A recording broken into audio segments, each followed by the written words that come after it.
দাওয়াতের কাজ করে ওই এলাকার মসজিদে অপেক্ষা করতেছেন, অপেক্ষা করেন, ওখানে রাত্রে থাকেন। মসজিদ ঘেঁষা এক কাঠুরিয়ার বাড়ি, এই কাঠুরিয়া এই লোকরে মেহমানদারি করে, প্রতিদিন রাতের বেলায় মেহমানদারি করে। আর জিগায় কি দাওয়াতি কাজ কেমন হইলো? অনেক হয়েছে, আজকে 17 জন মুসলমান হয়েছে, গতকালকে 20 জন হয়েছে, তার আগের দিন আরো হয়েছে, প্রতিদিনই কিছু দাওয়াতি কাজ হইতেছে। আলহামদুলিল্লাহ আলহামদুলিল্লাহ। 3 দিন রয়েছে, 3 দিনের মাথায় এই কাঠুরিয়া এই বুজুর্গকে মেহমানদারি করে একটা রুটি খাওয়াইছে। এক রুটি খাওয়ায়া হাত ধরে বলে, ভাই মেহেরবানি করে আগামীকালকে এই এলাকায় দাওয়াতি কাজ করার দরকার আপনার নাই। আমি আপনার হাতে ধরে বলছি, আপনি মেহেরবানি করে এই এলাকা ছেড়ে আগামীকালকে চলে যান। কেন যাইতে বলো? কারণ আছে। কি কারণে যাইতে বলো? কারণ বলা যাবে না, কেন যাইতে বলি? আপনি রইছেন কেন?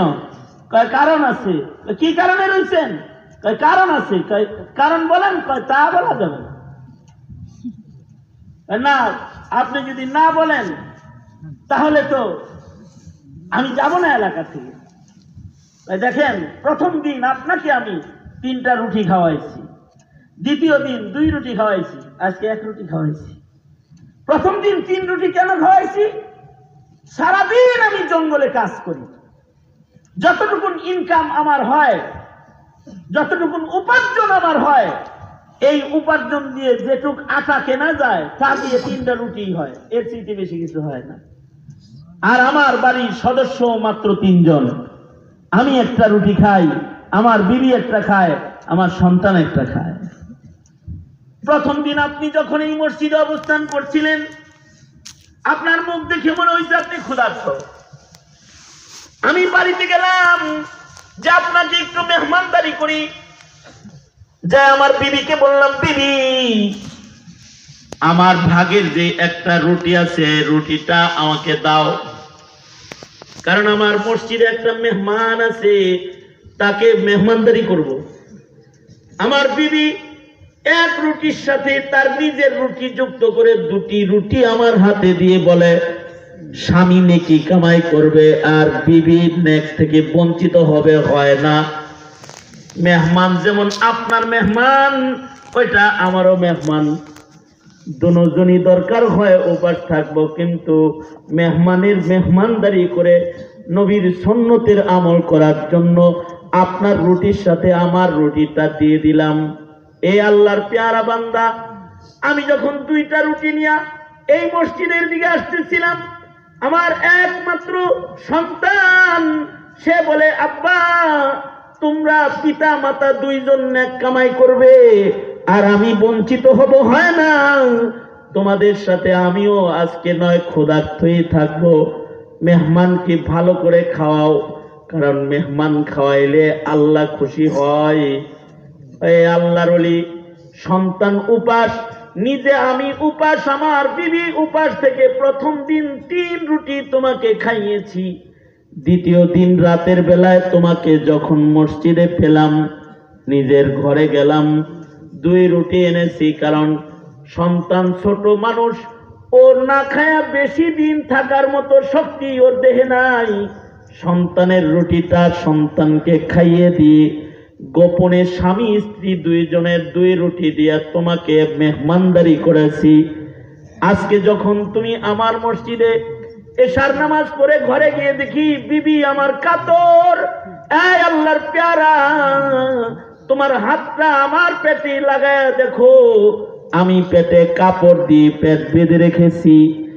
আজকের ভাগের রুটিটা বিবিরটা বিবিরে খাওয়াইছি বসে, সন্তানেরটা সন্তানকে খাইয়েছি, গোপনে নিজের রুটিটাকে আড়াল করে তোমার মেহমানদারির জন্য একটা রুটি ঘর থেকে এনে তোমাকে কেবল খাওয়ালাম।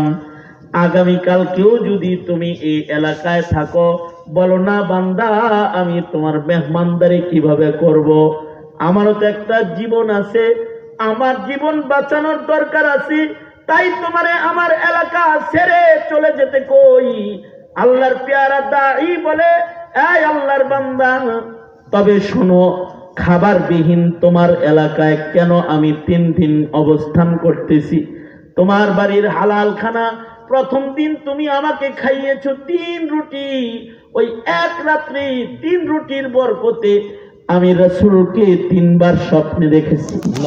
গত রাত্রে তুমি 2 রুটি খাইয়েছো, 2 বার নবীকে স্বপ্নে দেখেছি। রাসূলকে স্বপ্নে দেখার লোভে লোভে তোমার এলাকা আমি ছাড়ি না, আজকেও এই এলাকায় রয়ে গেছি।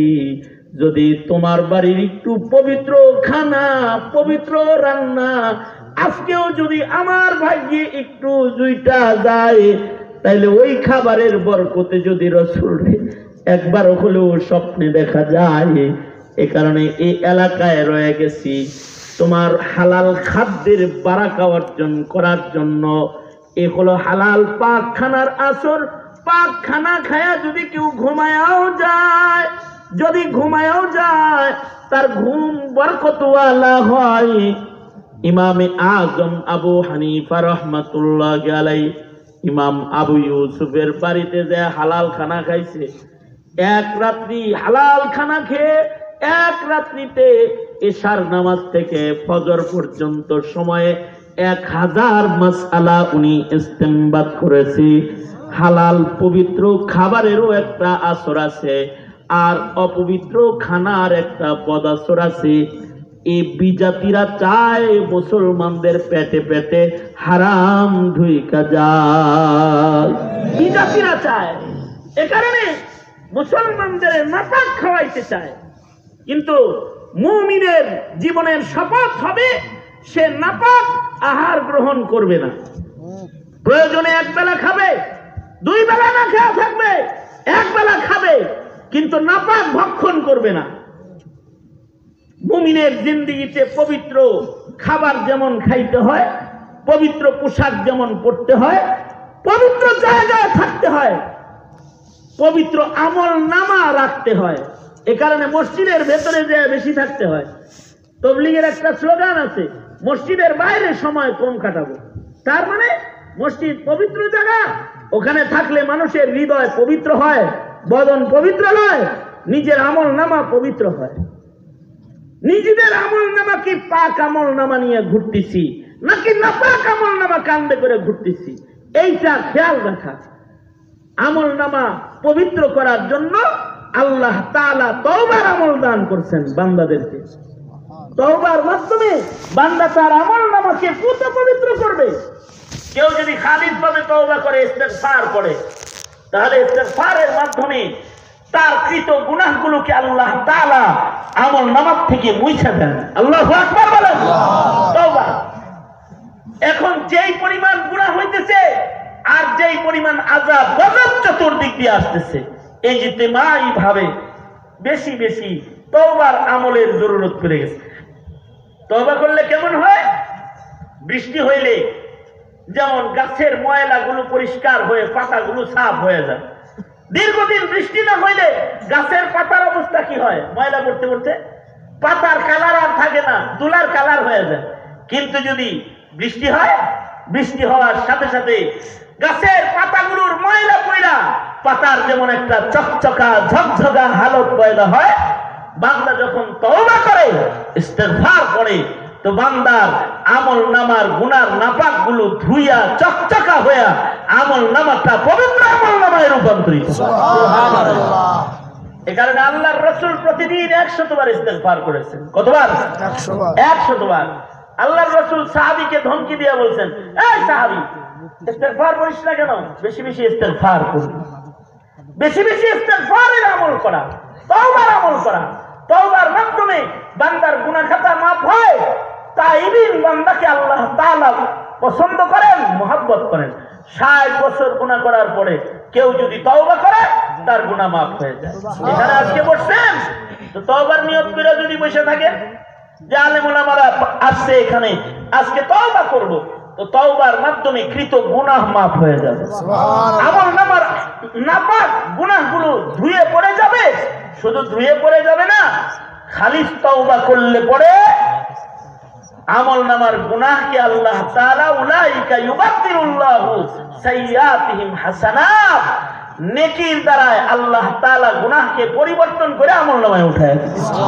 আল্লাহু আকবার, আর জোরে জোরে বলেন আল্লাহু আকবার। তাহলে ইস্তেগফার করা দরকার আছে কিনা নাই? আছে। প্রতিদিন সকাল সন্ধ্যা ইস্তেগফার করবেন, তওবা করবেন, ইনশাআল্লাহ বলেন ইনশাআল্লাহ। আওয়াজ করে জোরে বলেন ইনশাআল্লাহ, জোরে বলেন।